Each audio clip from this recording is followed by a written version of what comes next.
بسم الله الرحمن الرحيم. Assalamualaikum warahmatullahi wabarakatuh. Perkenalkan, nama saya Ibnu Hanafi dari Prodi Ilmu Ekonomi dengan NIM 2017-043-0017. Terima kasih.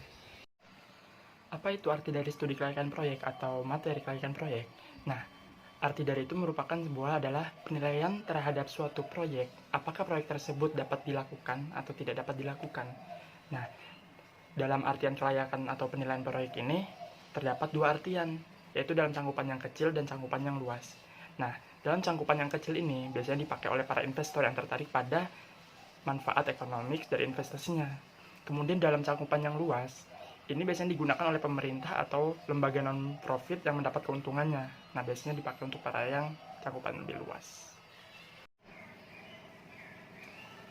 Studi atau materi kelayakan proyek biasanya harus dikerjakan secara cermat, tepat, teliti, dan pasti dengan menggunakan metode cara yang kompleks. Nah, hal ini ditunjukkan untuk menolong para estimator untuk menentukan nilai berbagai macam-macam faktor yang dapat mempengaruhi atau yang dapat terjadi pada suatu kejadian yang akan terjadi, seperti itu.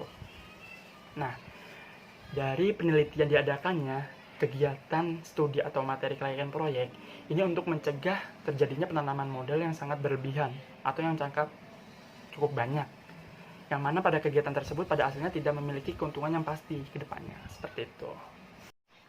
Oke, dalam metode penelitian ini terdapat dua cara pengumpulan data, yaitu dengan data primer maupun data sekunder.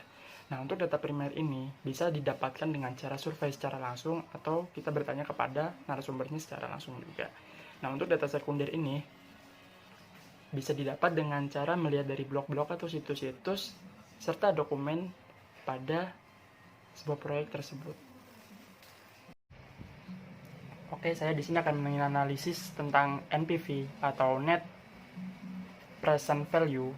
Nah, di sini bisa dicari dengan metode benefit dikurang cost dibagi 1 ditambah diskon rate-nya sebesar berapa, seperti itu. Kalian juga bisa ngelihat pada slide di atas tersebut.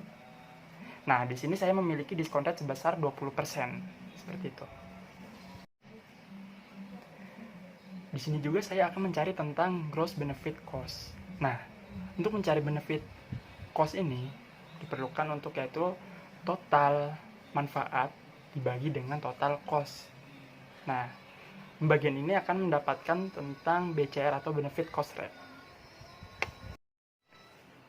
Oke, setelah kita menganalisis, di sini saya mendapat total jumlah NPV maupun total jumlah BCR. Nah, untuk total NPV ini saya mendapat negatif sebesar 24 juta sekian-sekian.